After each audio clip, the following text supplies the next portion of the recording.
오늘 제가 여러분과 함께 나누고 싶은 이야기는 소명에 대한 이야기입니다. 제가 이제 책도 써서 교회에서 나눠주기도 하고 있는데, 사실 소명이라는 이야기는 우리가 보통 교회에서는 소명 얘기를 누가 얘기하냐면 신학교 가는 사람 혹은 신학교 가는 사람보다 더 저주받은 선교 가는 사람, 이런 사람들한테 당신 소명이 있어 이렇게 얘기를 하죠. 그렇죠? 그래서 또 역으로 신학교를 가거나 선교사가 됐는데 어리벙벙하거나 좀 이렇게 들떨어진 것 같으면은 쟤는 소명을 안 받은 것 같아. 근데 자기 자의로 뭘 모르고 간 것 같아. 이런 식으로 그런 용어를 쓰죠. 그래서 보통 소명은 하나님께 부름받아서 전문적인 목회자나 전문적인 사역자가 되는 사람들에게 쓰는 말입니다. 그런데 이제 가장 왜곡된 말이죠.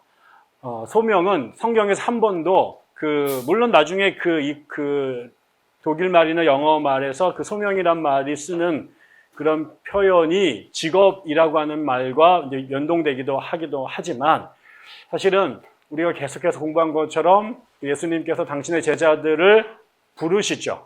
예수님은 오라고 그래가지고 시험을 봐서 공부 잘하는 애들 선적순으로 자기의 제자를 삼은 게 아니라 예수님은 당신이 사람들을 찾아가십니다. 찾아가서 그 친구들을 설득해서 나를 따르라 라고 부르죠. 그리고 이제 우리에게 주신 그 사명도 그게 사도행전 1장이든 아니면은 마가복음이든 마태복음이든 마지막 장에 땅끝까지 이르러 나의 증인이 되거나 혹은 다른 표현으로 나의 제자가 되거나 또 다른 사람들을 나의 제자로 삼으라 라는 말씀을 우리가 소위 말하는 Great Commission, 이 대사명이라고 하는 말씀으로 주죠. 그래서 우리에게 준 거는 니들이 나의 제자가 되는 것이고 나가서 다른 사람들을 나의 제자로 만들라 라는 것이 이제 부름받은 공동체의 이제 제1차적인 사명입니다. 그리고 나서 이제 우리에게 부른 것도 자기를 부인하고 십자가를 지고 나를 따르라 라는 거죠. 그래서 하나님께서 그 인류의 역사를 적어도 신앙적인 차원에서 시작하셨던 그 터닝 포인트가 아브라함을 부르시죠. 그때도 아브라함이 지가 가겠다고 온 게 아니라 하나님이 아브라함을 찾아가십니다. 그리고 아브라함에게 거기서 이제 떠나라는 말로 하지만 하나님께 당신의 사명을 주시죠. 그 사명에 그 다음에 나중에 그 모세를 또 하나님께서 찾아가시고 모세를 부르시죠. 그 다음에 사도 바울도 찾아가서 부르시죠. 그리고 자기를 따르라고 부릅니다. 그 답에 순종한 사람들이 이제 주님의 제자가 됩니다. 다른 데는 다 시험을 봐가지고 시험을 잘 친 친구들을 점수로 뽑는데 하나님께 당신의 제자들을 부르셔서 그 제자들과 더불어 하나님의 나라를 세우시는데 그 제자들을 세울 때 뽑을 때 당신의 기준은 나를 따를래? 그러면 거기에 묻지도 말고 따지도 않고 예한 그야말로 바보들이 있습니다. 수많은 사람들은 이 주판을 튕기고 그렇게 따르죠. 그래서 사실은 미국의 로드니 스탁이라고 하는 유명한 종교 사회학자가 있는데 그 사람은 종교를 선택할 때에도 사람들이 합리적인 사유를 한다는 거죠. 내가 종교에다 이만큼 인풋을 했을 때 거기서 나온 아웃풋하고 주판을 튕겨서 다시 말하면 지금 개고생을 하더라도 천국에서 주어주는 보상이 훨씬 크다 그러면 내가 기꺼이 하겠다. 내가 지금 이 남자랑 신학생하고 결혼을 하는데 지금은 개고생을 하지만 얘한테 한 20년 투자하면은 대형교회 목사가 돼서 이 벤틀리를 타겠지 이런 거를 이제 계산한 애들이 이제 뛰어든다라는 거죠. 그러나 아무튼 그럼에도 불구하고 많은 사람들은 교회에서 주님은 당신의 나라를 위하여 사람들을 부르시고 그 부르심에 응답한 것, 그 응답한 것 다시 말한 대로 주님의 초청에 순응하고 따른 것이죠. 가라 그러면 가고 멈추라 그러면 멈추고 그물을 던지라 그러면 던지고 거두라 그러면 거두는 삶. 그래서 초청과 순종, 이 관계에 응답한 사람들과 주님께서 제자와 스승의 관계가 형성이 됐죠. 그 사람들과 당신의 나라를 이루신 겁니다. 그때 부른 사람들, 너 나를 따를래? 라고 하는 그 따름을 콜링, 소명이라고 부른 거죠. 이거는 내가 전문적으로 목사가 되거나 선교사가 되는 것하고는 아무런 상관이 없습니다. 여기 선교사님도 계시고 저도 목사이기도 하지만 그거는 주님을 따르는 여러 가지 장르 중에 하나에 불과한 겁니다. 그러니까 목사보다 장로가 계급이 낮거나 집사가 더 열등하다라고 표현하는 것은 이건 하나님과는 아무런 상관이 없는 것입니다. 심지어는 직분을 하나 갖든 갖지 않든 간에 전혀 문제가 없고요. 그거는 팔자나 상황이 그렇게 되어진 사람들이죠. 그러나 그렇지 못하더라도 그러면 그 사람 목사가 아니면 나머지 평신도들은 주님을 따르는 무게가 덜하느냐? 절대로 그렇지 않습니다. 그것과는 정관이 내가 어떤 포지션을 갖고 있느냐 라고 하는 것은 전혀 중요하지 않고요. 하나님은 거기에 아무런 관심이 없으십니다. 당신이 내가 대동반이 목사가 되거나 다음 달 때려치고 배추를 팔거나 전혀 관심이 없습니다. 그런데 관심이 있는 것은 제가 나를 따라서 나의 제자가 됐느냐라는 거에 하나님의 관심이 있는 것이지 그 제자를 섬기는 그릇이나 포맷은 어떤 것이 되든 그건 다 팔자와 재능에 따른 거죠. 우리 아버지 집이 3대째 음악하는 집안이면 내가 음악을 통해서 하나님께 노래하는 것이고 어떤 사람들은 그게 의사 집안이면 의료를 하면서 어떤 사람은 또 공장을 하면 그 공장을 통해서 사업을 통해 하나님께 영광을 돌리는데 그게 절대로 프로페셔널한 성직자들보다 질적으로나 본질적으로 차이가 있는 게 아니라는 거예요.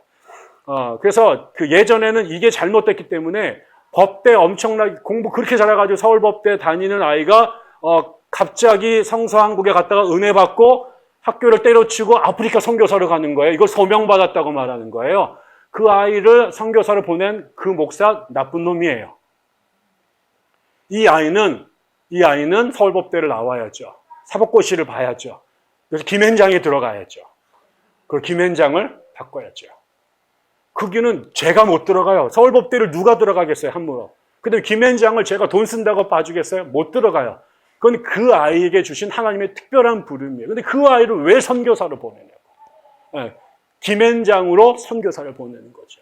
저는 백향나무로 선교사를 받은 것이고 우리 김 선교사님은 중국에 선교사를 보내는 건데 나머지 그러니까 그거는 내 재능과 환경에 의해서 결정이 될 거예요.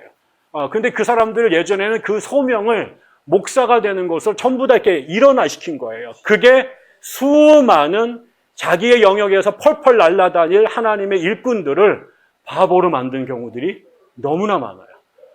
그러니까 저는 오늘 제가 여러분 앞에 소개하고 싶은 사람이 5명이 있는데 한국교회사에서 각자의 자리에서 부름받은 사람들입니다. 어떤 사람은 선교사로, 어떤 사람은 목사로, 어떤 사람은 고등학교 선생으로, 어떤 사람은 청계천 노동자로. 근데 그 자리에서 한 번도 이 사람들은 슈퍼스타가 된 적이 없어요. 당대에 그 사람의 이름을 아는 사람은 그 친척과 친구들 외에는 그 사람들의 존재를 대부분이 몰랐습니다. 아주 평범한 사람들인데 자기 일을 한 거죠. 선교사는 선교 일을 한 것이고 그다음에 노동자는 청계천에서 노동자로 산 겁니다. 그리고 어떤 사람은 목사로 목회 일을 한 거죠. 당대에 한 번도 교장 선생님이 되지도 못했어요. 한 번도 사장이 되지 못했고요. 대형교회 목사가 되거나 아니면 교단 총회장이 된 적이 없는 사람들이에요. 우리들보다 당대 기준으로 훨씬 더 열등할 수 있었어요. 그런 사람이 있는지 몰랐어요. 그런 사람들인데 이들이 나중에 역사를 바꿔요. 그가 바꾼 게 아니라 그를 통해 하나님이 바꾸시는 거죠. 그러니까 우리가 무슨 일을 하는 게 아니에요. 우리는 부르시는데 모세가 무슨 일을 했기 때문에 모세가 위대해진 게 아니에요. 모세가 원래부터 탁월한 능력이 있었기 때문에 하나님께서 그거를 보고 선교사로 그 민족의 지도자로 뽑은 게 아니라 그 무능한 전과를 갖고 있는 노인이 하나님의 손에 붙들려 순종하니까 모세가 되는 겁니다. 베드로가 원래부터 탁월한 인물이었기 때문이 아니라 당대에 그냥 평범한 어부였으나 그게 하나님의 그 일에 함께 동참하게 되자 하나님의 손에 올려진 오병이어처럼 하나님의 손 안에서 베드로가 되는 거예요. 그러니까 많은 사람들은 우리가 하나님의 일을 하는데 당신은 목사니까, 당신은 대학을 나왔으니까, 당신은 학위를 했으니까 당신들이 그런 일을 하는 거야 라고 생각을 할지 모르지만 실제로 100년, 200년이 지나서 21세기 초반에 백향나무 교회가 배출한 가장 위대한 인물이 저는 완전히 잊어버리고 여기에 상상도 못했던 사람이 그 자리에 이름이 올라갈 가능성은 무궁무진하게 열려 있습니다. 그 역사는 시간이 지나가 봐야 압니다. 지금은 제가 말씀을 드리고 싶은 건 그런 것들이죠. 우리가 하나님의 중요한 것은 내가 지금 어떤 달란트를 갖고 있느냐, 내가 어떤 배경을 갖고 있느냐, 내가 어떤 능력을 갖고 있느냐가 세상에겐 중요합니다. 그래서 세상에서는 이력서라는 게 중요하죠. 어느 학교를 나왔고, 집안이 어느 집안 출신이고, 그래서 나중에 이 증명서를 떼어서 돈이 집에 얼마나 많은지를 다 조사하잖아요. 그런 사람들을 뽑아서 알곡 중에 알곡으로 선수를 세워요. 근데 하나님의 나라는 정말 한 번도 그런 사람들이 없어요. 교회사에서 이름이 난 사람들 가운데 그런 사람들은 정말 아마 전체 기독교회를 움직인 사람들 가운데 1%, 2%밖에 안 될 거예요. 나머지는 한 번도 이 사람이 당대의 그런 역사 속에 기억될 거라, 그 사람이 그런 역사에 영향을 끼칠 사람이 될 거라고 생각해 본 적이 단 한 명도 없습니다. 우리가 성경책에 나온 예수의 제자들 가운데 그들이 2000년이 지나서 대한민국에 그들이 베드로, 요한, 야고보로 이름이 기억될 거라고 생각했던 사람들은 단 한 명도 없습니다. 여러분들이 모두에게 그 일들이 주어져 있고, 그 우리들을 들어서 당신의 나라를 만드시는 일은 우리가 하는 게 아니라 하나님이 하시는 겁니다. 그런데 또 하나님은 우리가 그분의 부르심에 순응을 안 하면, 예스라고 말을 안 하면 또 아무 일도 안 하십니다. 그게 이분이 하시는 아주 이상한 일이세요. 그래서 저는 우리 교회가 숫자가 적잖아요. 우리도 꿈이 있어서 대형교 한번 해보자, 뭐 이런 꿈이 있어요. 우리 교회도 어마어마하게 좀 잘나보자 이런 꿈이 있는데, 사실은 그것하고 우리가 하나님 나라에 영향을 끼치는 것하고는 아무런 상관이 없습니다. 여러분, 정말 재미있는 건요, 당대에는 사랑의 교회나 소망교회나 명성교회가 훨씬 더 유명하지만 100년 후에 역사책에 사랑의 교회 이름이 남을지 백향나무 교회 이름이 남을지는 아무도 모릅니다. 그거를 사람들이 자꾸 잊어버려요. 그래서 그것이 저에게 중요한 거예요. 근데 그 일들이 누구에게 이루어지냐면 하나님의 부르심에 응답한 사람들, 남의 달란트에 눈독이지 않고 나에게 주어진 달란트를 충실하게 하나님 앞에 힘썼던 사람들이, 그게 1달란트든 2달란트든 그 10달란트하고 전혀 상관이 없어요. 여러분, 피카소가 그린 그림이 요만하게 담배종지에다가 이중섭이가 그린 담배종지에다 그린 그림이 제가 여기다 벽화를 그린 거하고 팔면은 제 거는 욕을 하겠지만은 이거는요, 이게 제가 대전에 있을 때 저랑 같이 학교에 있었던 교수님이 석사를 연대에서 국문학을 하셨는데, 석사학위 논문을 누굴 썼냐면은 박경리 선생님을 갖고 썼어요. 근데 박경리 선생님께 원주에 살아 계셨을 때인데, 자기 선배가 박경리로 박사를 하고 자기는 석사를 하는데 원주에 한번 찾아갔답니다. 그랬더니 박 교수님이 인터뷰를 한참 하시더니 방에 들어가셔가지고 원고지 2매를 갖고 나오더니, 애들아 이거 나중에 돈이 될지 몰라 하고 6필 원고 1장씩을 줬답니다. 그게 지금 집안의 가보로 금자로 둘러가지고 벽에다가 박경리 선생 6필 원고 뭐 이런 거잖아요.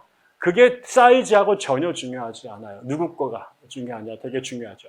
제가 제일 좋아하는 그 위인들 중에 한 명이 그 마더 테레사인데, 마더 테레사가 유명한 이야기 중에 하나가, 우리 모두는 자기는 하나님의 손에 붙들린 몽당 연필이다. 중요한 거는 몽당 연필이 중요한 게 아니고 그 몽당 연필이 누구 손에 들려 있느냐. 제가 드리면 그냥 낙서지만 그게 피카소 손에 들어가면 이게 마스터피스가 되는 거잖아요. 그러니까 우리에게 중요한 것은 내가 지금 얼마나 잘난 집안에 태어났는지, 지금까지 나의 가방끈이 얼마나 중요한지, 내가 다닌 교회가 얼마나 사이즈가 큰지가 전혀 중요하지 않다. 내가 그분의 음성을 듣고 그분을 따르고 있느냐. 그 일이 나중에 어떻게 역사를 하나님의 손에 의해서 바뀌게 하는지, 그런 일에 내가 쓰임 받는지 전혀 알 길이 없다. 이거죠. 저는 그래서 제가 먼저 드리고 싶은 말씀은, 이 그림을 한번 보시면, 제가 좋아하는 이 사람이 누군지 아세요? 이름 뭐예요? 최근에 그 유명한 전광훈이라는 목사님께서, 본 회포 목사님께서 이렇게 얘기하셨는데, 디트리 보네퍼입니다. 정말 그 무식에 그 쩔을 해가지고 본이 성이고 회퍼가 이름이 아니라 그냥 보네퍼가 성이고요. 이름이 디트리라는 사람인데 이 사람은 돌아가셨습니다. 그 히틀러가 죽기 바로 몇 달 전에 그 처형을 당했는데 이 사람은 한국에 어떻게 알려져 있냐면 히틀러가 정권을 잡았을 때 신학자였던 목사가 히틀러를 암살하려고 하는 단체에 들어가서 일종의 그 독립운동을 했던 반정부 운동을 했던 사람이다. 그 사람이 어린아이가 노는 놀이터에 한 미친 그 술 취한 운전사가 트럭을 몰고 돌진하게 되면 우리가 빨리 올라가서 그 술 취한 운전사를 끌어내려야 되지 않겠느냐라고 말을 했던 사람으로 이렇게 알려져 있어요. 그런데 이 보네퍼는 사실은 20세기에 그 전 세계를 사실은 들었다 놓을 만한 최고의 신학자가 될 수 있었던 그런 천재적인 신학자였습니다. 그래서 이 사람의 스승이 20세기 가장 위대한 그 신학자를 그 칼 바르트라고 말하는데 칼 바르트가 이 사람이 썼던 박사학위 논문을 심사를 하고 내린 평가가 이것은 신학의 기적이다 이런 표현을 했었어요. 이 사람은 아주 굉장히 좋은 집안에서 태어났고 공부를 엄청나게 잘했습니다. 20대 중반에 박사학위를 받았고 독일 교수 자격증을 딴 사람인데 그때 이제 히틀러가 이제 그 총통에 오르면서 독일을 이제 그 나치 정부가 억압하게 되죠. 그때 이 히틀러가 그 독일 교회를 억압을 하게 되니까 독일 교회가 히틀러에게 이제 굴종을 하고 히틀러가 시키는 대로 하는 어용 교회로 바뀝니다. 그거를 독일 국가교회라고 말합니다.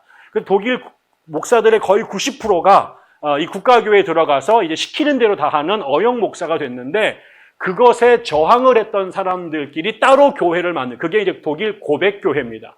그 고백교회의 고백교회가 모인 게 이건 이제 비정부하고 이제 갈등을 하는 그런 반정부죠. 히틀러에게 동의하지 않는, 지지하지 않는 목사들의, 의식 있는 목사들의 일종의 운동단체인데, 이게 이제 그다음 독일의 유명한 신학교들이 있는데, 거기서, 이 사람들한테 목사 안수를 이제 안 주게 되니까, 고백교회를 위한 목회자 양성을 위해서, 신학교를 임시로 만듭니다.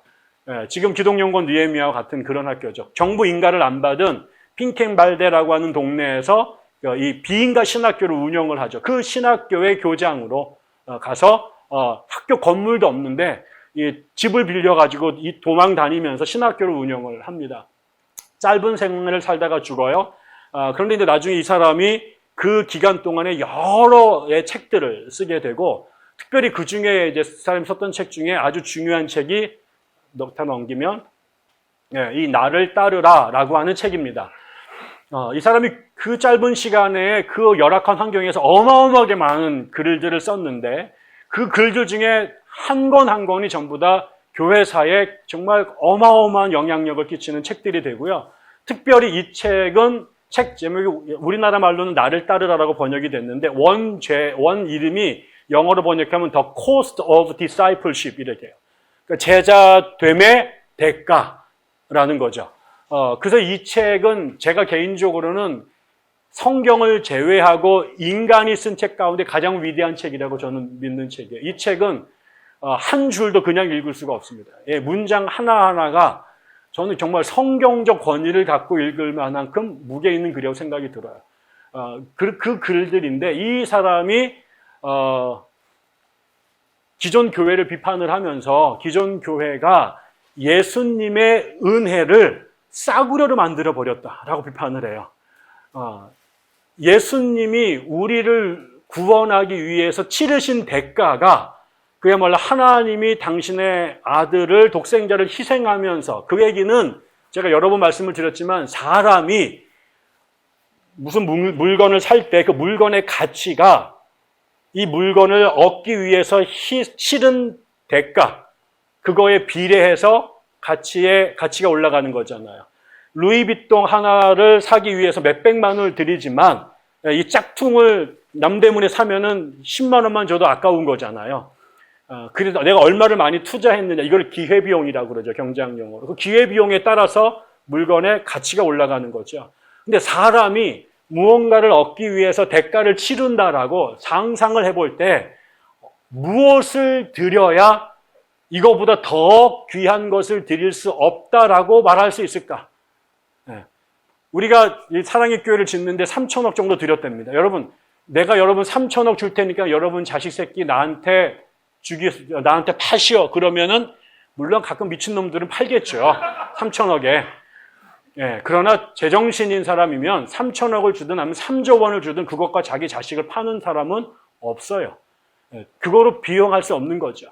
근데 내가 바울이 말한 대로 의인을 위해서 가끔 목숨을 버리는 사람들이 있으나 죄인을 위해서 목숨을 버리는 사람은 없다. 그게 하나님의 희생이다. 이렇게 말하는데 하나님이 내가 너희를 위해서 내 목숨을 바쳤어 라고 하는 것하고 내가 너희를 위하여 나의 하나뿐인 아들을 바쳤어 라고 하는 거는 다른 말입니다. 하나님이 아브라함 보고 네 목숨 내놔라고 요구하지 않으십니다. 그건 기꺼이 그런 사람들은 무지무지 많습니다.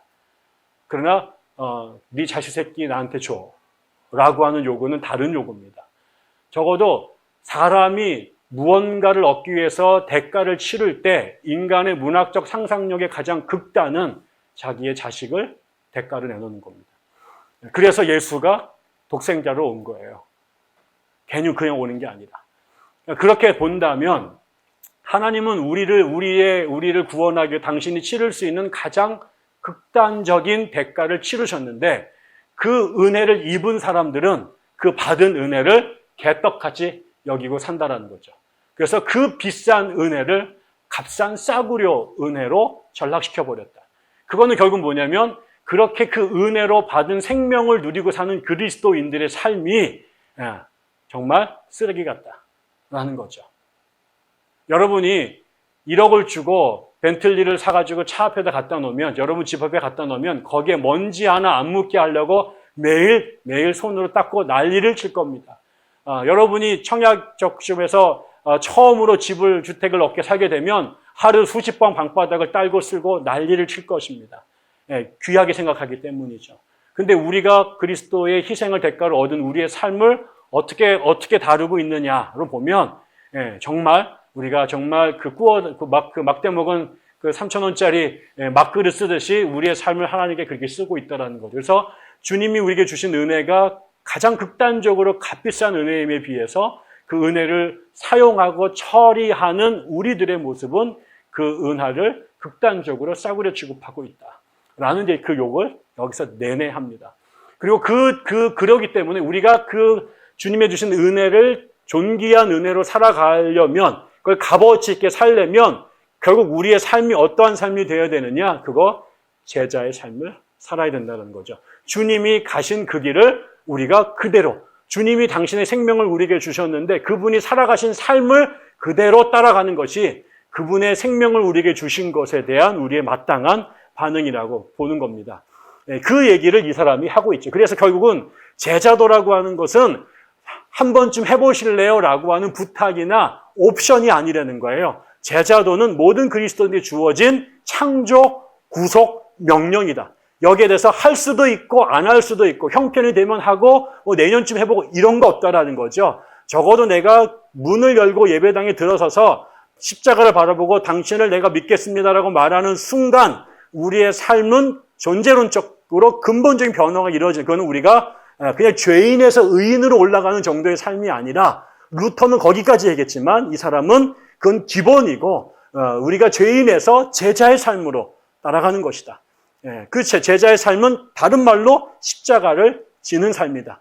끊임없이 나를 부인하고 예수를 따라가는 삶이다. 그래서 우리가 그 예수를 따라가는 삶을 알기 위해서 뭘 해야 되느냐? 그래서 사복음서를 읽는 거라는 거죠. 그리고 왜 예배를 드리느냐? 그 사복음서의 말씀을 계속해서 우리 머릿속에 각인을 시키는 거죠.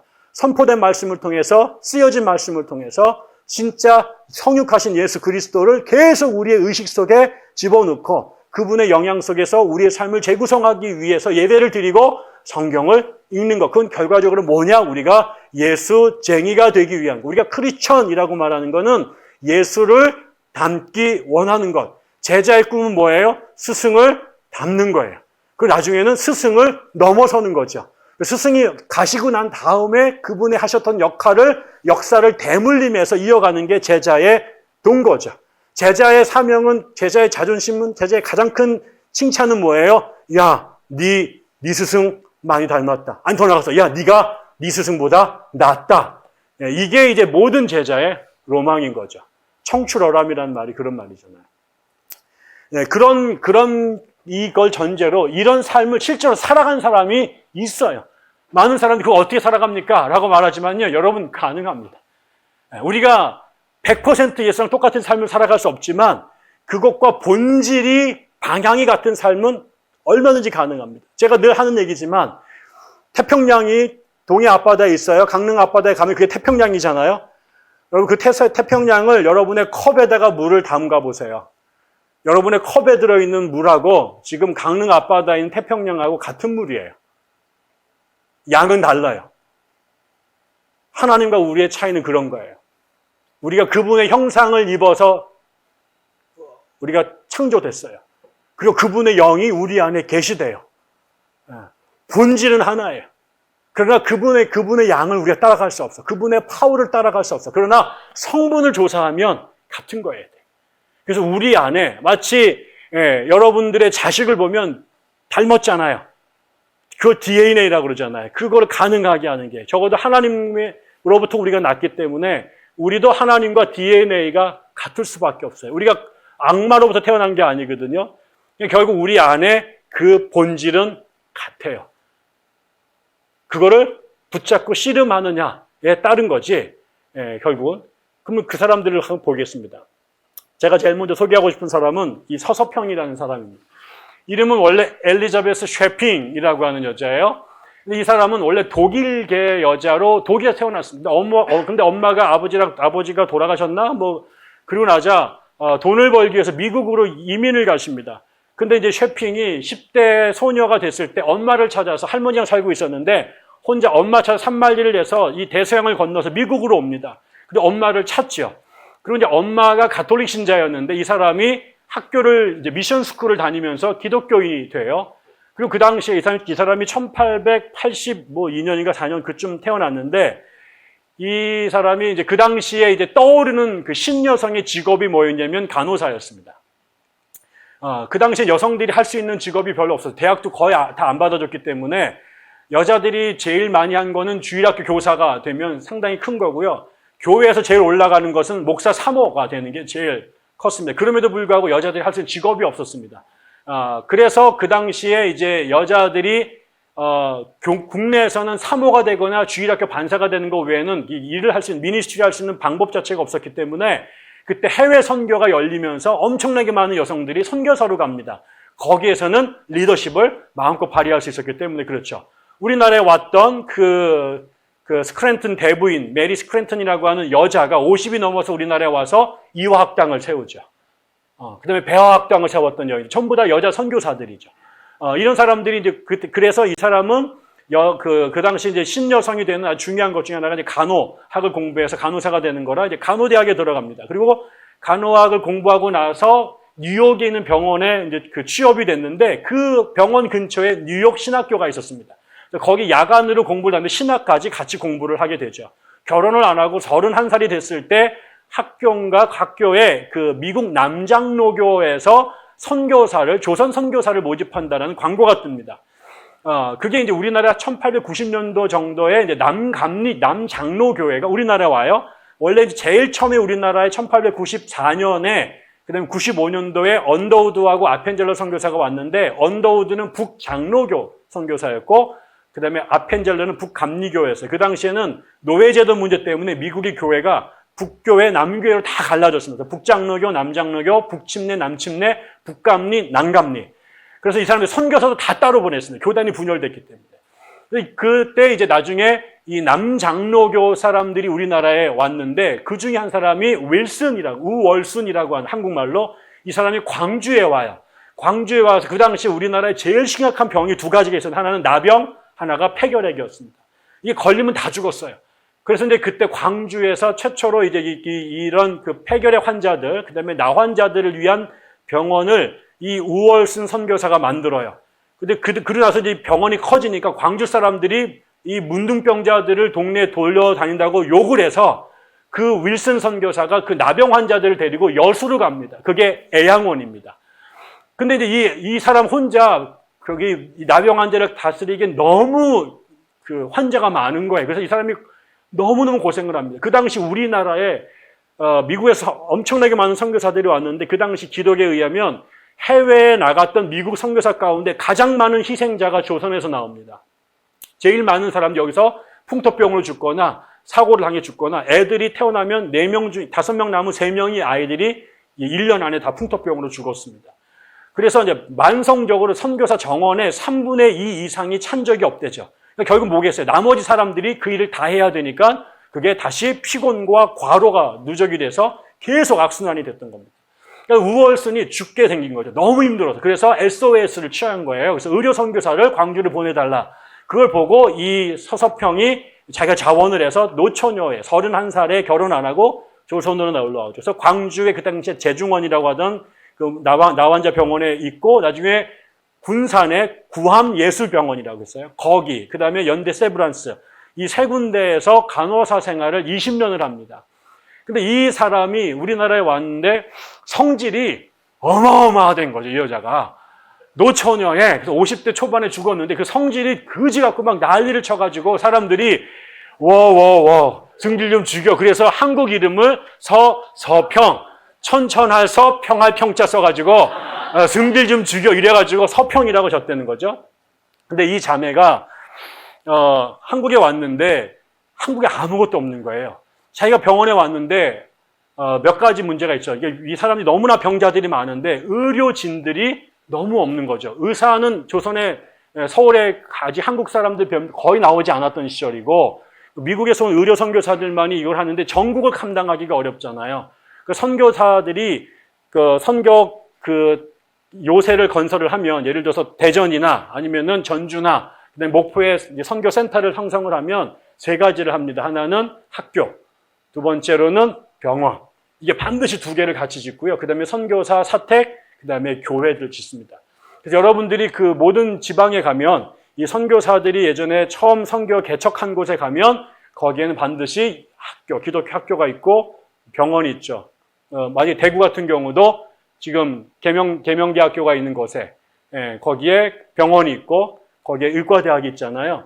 전부 다 그렇게 했습니다. 그런데 그 당시에 이 사람이 와서 보니까는 의사는 둘째 자기가 어떻게 할 수는 없지만 간호원들도 너무 없으니까 이 사람이 한국의 간호사들을 양성해야겠다고 생각을 하게 되죠. 그러니까 자기가 할 수 있는 일이에요.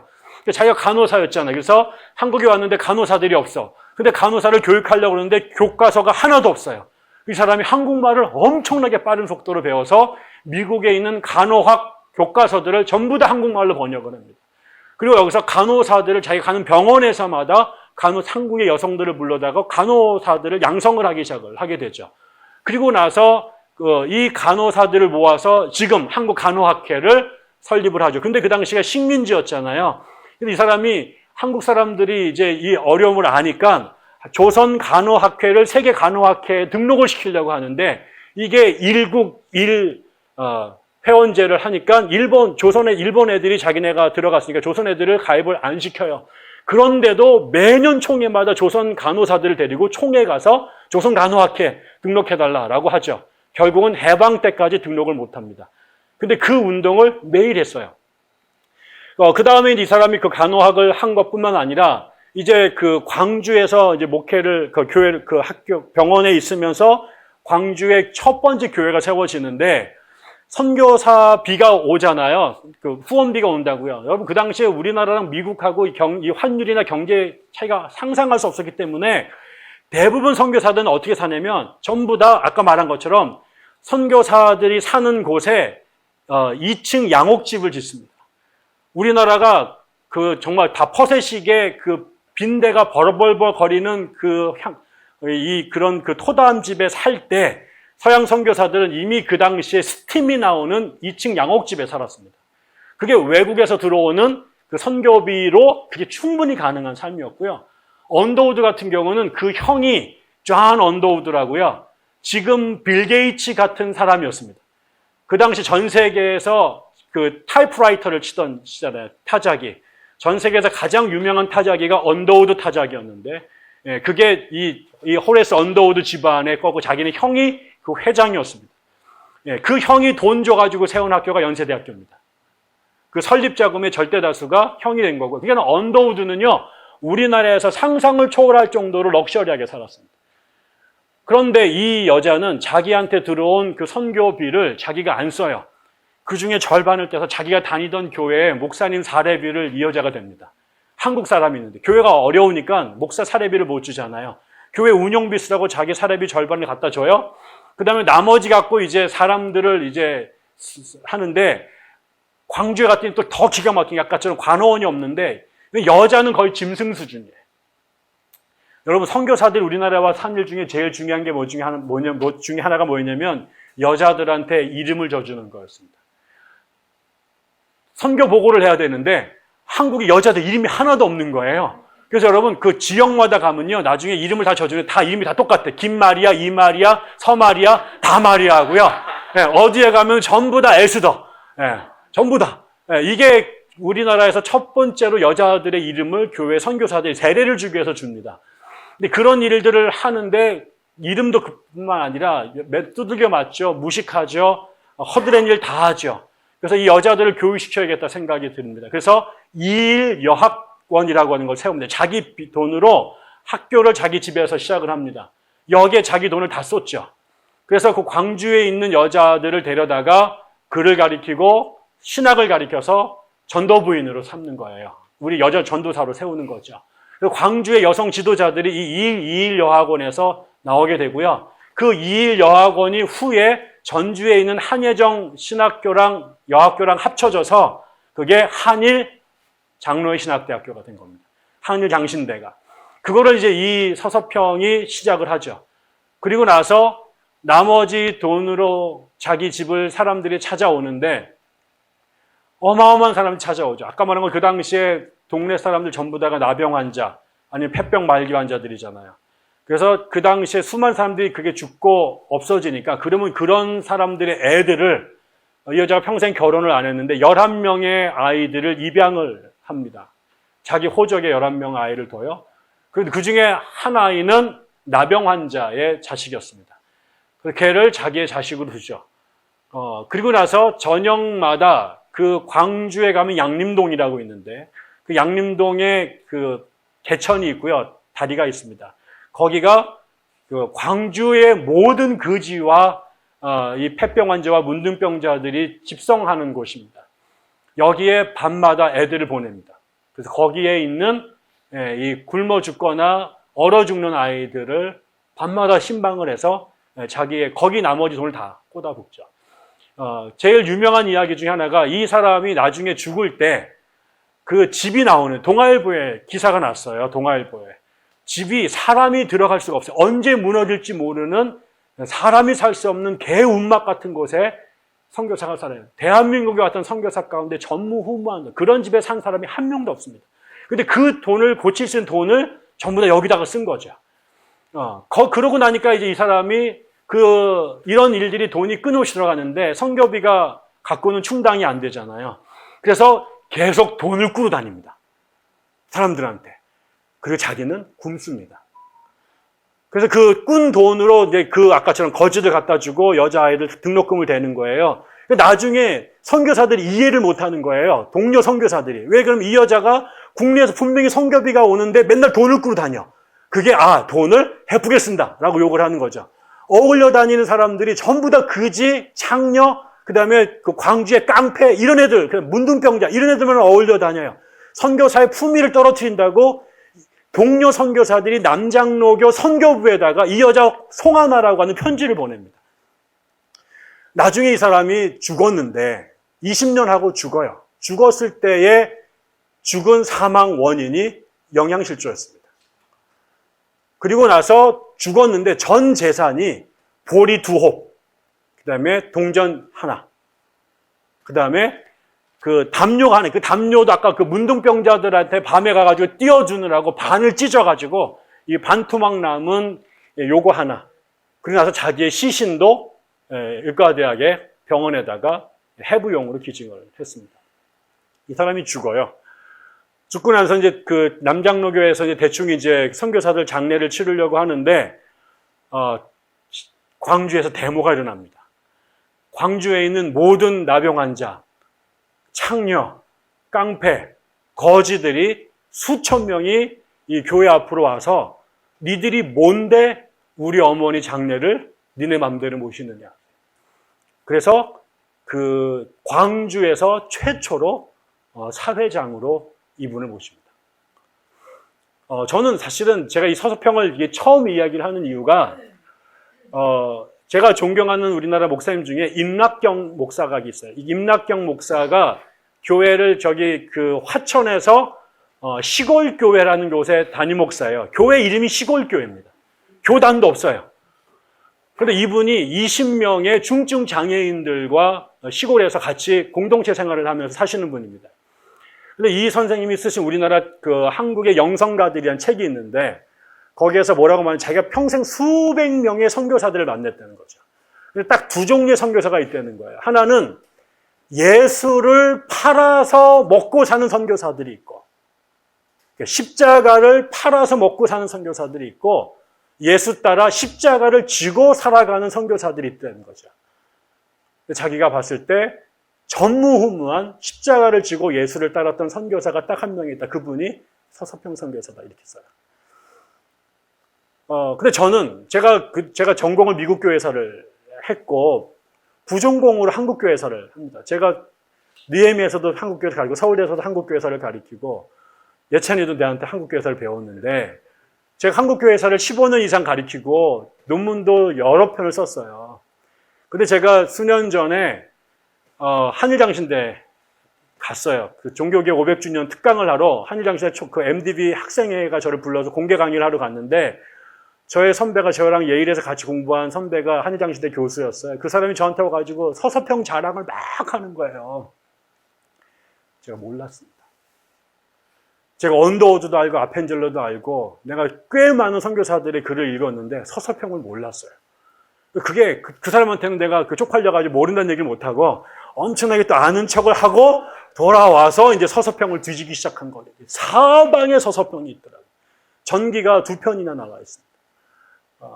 제가 이제 어디에 가면 한국에 내가 언더우드 아펜젤러는 얘기를 안 하지만 서서평은 반드시 얘기를 합니다. 저 사람은 지난 100년 동안 한국 교회사에서 아무도 몰랐습니다. 언더우드 아펜젤러는 다 알지만 세뮤엘 모펫은 다 알지만 서서평은 몰랐습니다. 근데 100년이 지나고 났는데 광주에서 예수를 지독하게 믿는 골 때린 사람들이 있어요. 이게 그냥 보통 이런 교회 안 다니고 하여튼 100년 이상 예수 믿은 요 계보로 갖고 있는 이게 그 누구도 흔들리지 않는 인간들이 있는 거예요. 그 인간들 뒷조사를 해보면 전부 다 서서평과 커넥션이 있습니다.